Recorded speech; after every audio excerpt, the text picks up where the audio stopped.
নমস্কার, কেমন আছো সবাই? ভালো তো? বেশ। তো আজকে আমরা আরো একটা নতুন টপিক নিয়ে আলোচনা করতে চলেছি। টপিকটা বলবো না, তার আগে একটা প্রশ্ন করি। আচ্ছা বলো তো, ডিএনএ থেকে নাকি শরীরের ভেতরে আরএনএ তৈরি হয়, আর আরএনএ থেকে নাকি প্রোটিন তৈরি হয়। বাহ। তো প্রোটিন যদি শরীরের ভেতরেই তৈরি হয়, তাহলে আর এত দাম দিয়ে মাছ মাংস খাওয়া কেন? শরীরের ভেতরেই তৈরি হচ্ছে, তো তৈরি হতে থাক, টাকাও বাঁচবে, ঘোরাঘুরিও করা যাবে, তাই না? না, তেমনটা কিন্তু নয়। আমরা আজকে একটুখানি দেখে নিই বা শুনে নিই আসলে যে কেন আমাদের খাওয়া দাওয়াটা দরকার, আর কেন আমাদের অ্যামিনো অ্যাসিডের সাপ্লাইটা বন্ধ করে দিলে অসুবিধার সৃষ্টি হতে পারে। ঠিক আছে, তো ধরে নাও আমি তোমাদের একটা বাড়ির এক্সাম্পল দিই, যে ইট বালি সিমেন্ট এনে রেখে দিলাম আর বলে দিলাম এটাই বাড়ি। তা তো নয়, একটা নির্দিষ্ট শেপ থাকতে হবে, স্ট্রাকচার থাকতে হবে, কোনটা ঘর, কোনটা বাথরুম, কোনটা ডাইনিং, সবকিছু আলাদা আলাদাভাবে আমাদের বলে দিতে হবে, তারপরে আমরা বলবো এটা একটা বাড়ি। ঠিক সেই রকমই আমরা যে প্রোটিনগুলো খাই, মাছ মাংস ডিম, সেগুলো আমাদের খাওয়ার পর যায় কোথায়? ডাইজেশন হওয়ার পরে ছোট ছোট অ্যামিনো অ্যাসিডে ভেঙে যায়, আর সেই অ্যামিনো অ্যাসিডগুলোকেই আমাদের শরীর কি করে? নতুনভাবে সাজায়, এবং সাজানোর পরেই আমাদের দেহ গঠনের উপযোগী প্রোটিন তৈরি করে। তাই আমাদের যদি সাপ্লাই লাইন বন্ধ হয়ে যায়, অর্থাৎ বাইরে থেকে খাবার বন্ধ হয়ে যায়, তাহলে ওই যে প্রোটিন তৈরি হচ্ছে, যেটাকে আমরা বলছি যে ডিএনএ থেকে আরএনএ, আরএনএ থেকে প্রোটিন তৈরি হচ্ছে, সাপ্লাই লাইন কোথায়? সাপ্লাই লাইন তো তুমি দিচ্ছ, বাইরে থেকে আসছে। তাই খাবার খাওয়া কিন্তু অবশ্যই জরুরি। কি হয় আমরা একটু ছোট্ট করে মেকানিজমটা শুনে নিই।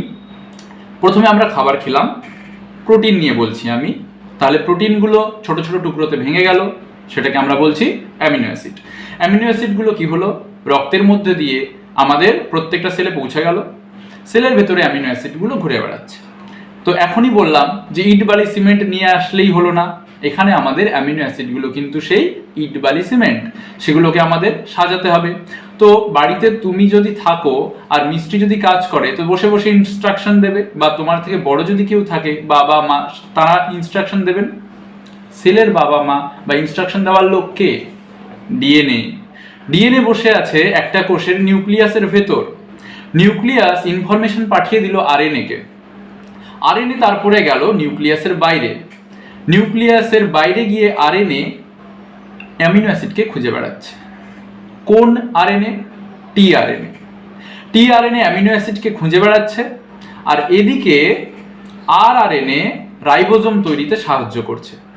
আর আরেকটা আরএনএ, তার নাম এমআরএনএ, সেও আরআরএনএর সঙ্গে যুক্ত হয়ে রাইবোজোমে বসে আছে, ওয়েট করছে যে টিআরএনএ আমাদের ওই অ্যামিনো অ্যাসিডগুলোকে খুঁজে খুঁজে আনবে, তারপরে আমরা এখানে বসে বসে সাজাবো।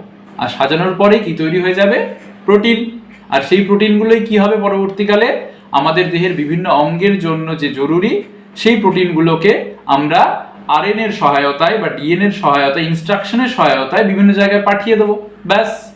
তাহলে টিআরএনএ প্রথমে আসলো, অ্যামিনো অ্যাসিডকে ধরে কোথায় নিয়ে আসলো? রাইবোজোমের ভেতরে। তারপরে কি হলো?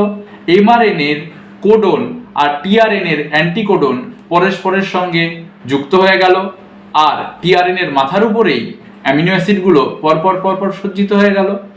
আর এই অ্যামিনো অ্যাসিডগুলো পরপর সজ্জিত হয়ে যাওয়ার পর পেপটাইড বন্ড দ্বারা যুক্ত হয়ে গেল। অর্থাৎ যে প্রোটিনটাকে আমরা বাইরে থেকে ঢুকিয়েছিলাম, এত বড় মাংসের টুকরো, এত বড় মাছের টুকরো, ওই দিয়ে ওরকম ছন্ন ছাড়া ভাবে ইট বালি সিমেন্ট ফেলে রেখে দিলে তো হয় না। প্রথমে ছোট ছোট টুকরোতে ভাঙলাম, কাঁচামালে ভাঙলাম, তারপরে সুদক্ষ কারিগরের সাহায্যে আবার সেগুলোকেই সাজিয়ে ফেললাম, আর তৈরি হয়ে গেল আমাদের বডির বিভিন্ন ধরনের পার্ট। বা বিভিন্ন ধরনের পার্ট প্রথমে বাচ্চাকালে তৈরি হয়, পরবর্তীকালে সেগুলোকে তো মেনটেন রাখতে হবে, কোষগুলোকে খাবার দিতে হবে, তো সেই কোষগুলোর কাছে পৌঁছে গেল এই খাবার। ব্যাস, সবাই সুস্থ, তোমরাও সুস্থ থেকো, ভালো থাকো, আর পরবর্তীকালে যেন আমাদের লাইভ ক্লাসে আমরা আরো তোমাদের অনেক বেশি বেশি এরকম গুরুত্বপূর্ণ এবং মজাদার তথ্য দিতে পারি। নমস্কার, ভালো থাকবে সবাই।